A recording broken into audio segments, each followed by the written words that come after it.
Аймгийн гэмтэргээс урьдчилан сэргийлэх ажлыг зохицуулах салбар зөвлөлийн дэргэдэх дэд зөвлөлүүдийн зөвлөгөөн боллоо. Зөвлөгөөнөөр 2024 онд аймгийн хэмжээнд зөнхлөн үлдэгдсэн гэмт хэрэг зөрчил түүний шалтгаан нөхцөл, цаашид авах арга хэмжээний тухай мэдээлэл болон аймгийн гэмтэргээс урьдчилан сэргийлэх ажлыг зохицуулах салбар зөвлөлийн 2024 оны ажлын талинг танилцууллаа. Дэд зөвлөлүүд аймгийн хэмжээнд гэмтэргээс урьдчилан сэргийлэхэд өөрсдийн чиглүүрийн хүрээнд зохион байгуулах ажлуудыг тодорхойлж санал дүгнэлтэд танилцууллаа. Энэ нь цаашдын бодлого арга хэмжээг үр дүнтэй хэрэгжүүлэхэд чухал ач холбогдолтойг онцоллоо.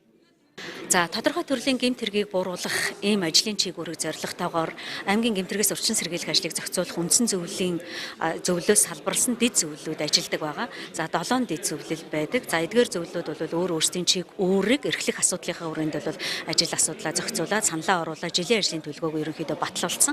За одоо жилийн ажлын төлөвлөгөөнд тусгасан санал дотроос дахин эренблээд одоо нийтэд чиглэсэн нөлөөллийн ажил за ард иргэдийг одоо тодорхой төрлийн мэдээлэлээр хангаснаар тодорхой төрлийн гэмт хэрэг буурахад нөлөөлөх үс ийм нөлөөллийн ажлыг хийхэд чиглэсэн одоо саналаа эренблэх ийм цуглаан гэж ингэж ойлгож болно. Тэгэхээр дэд зөвлөлүүд бол өнөөдөр зөвлөгөөний хэлбэрээр ажиллаж байна. Тус тусдаа хуралдах биш.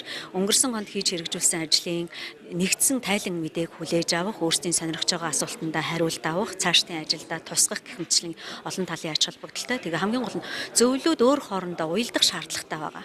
Тийм. Тэгээд тодорхой төрлийн гэмт хэргийг бууруулахад бол энэ удаагийн зөвлөгөөн нэлээд ахиц дэвшлиг авчрах болов. Энэ зөвлөгөөний гол онцлог бол ерөөсөө л оролцоо гэхэд чухалчилж байна гэсэн үг. Тус зөвлөгөө нь гэмт хэрэг зөрчил үйлдэгдэхэд нөлөөлж байгаа шалтгаан нөхцөл хүчин зүйлсийг тогтоож түүнийг арилгахад чиглэсэн оновчтой зохион байгуулалтын арга хэмжээнүүдийг авах, тодорхой төрлийн гэмт хэрэгээс урьдчилан сэргийлэх ажлыг дагнан зохицуулах, үр нөлөөг дээшлүүлэх, хамтын ажиллагааг үргэлжлүүлэх зорилготой юм а. За Дархуул аймгийн хэмжээнд бол 2024 онд 982 гэмт хэрэг бүртгэгдсэн байгаа.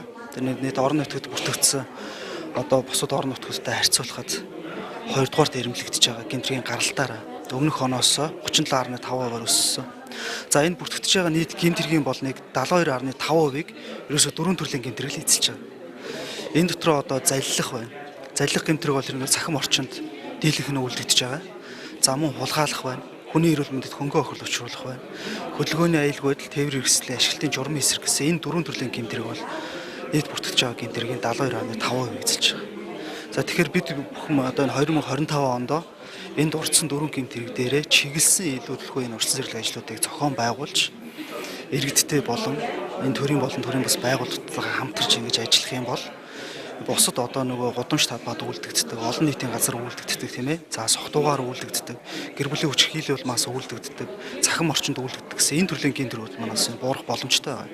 Тэгэхээр өнөөдөр энэ хурлаараас дэд зөвлөлүүд маань энэ чиглэлээр хоорондоо ярилцаад, санал бодлоо хуваалцаад, за цаашид бид бүхэн ямар төрлийн гэмт хэрэг дээр урьдчилан сэргийлэх ажлаа төлөв зохион байгуулвал гэмт хэргийн гаралтыг бууруулах уу, иргэд хохирох, энэ нөхцөлийг багасгах уу гэдэг байдал дээр одоо яг дүн шинжилгээгээ хийгээд санал дүгнэлтэд боловсруулад байж байна.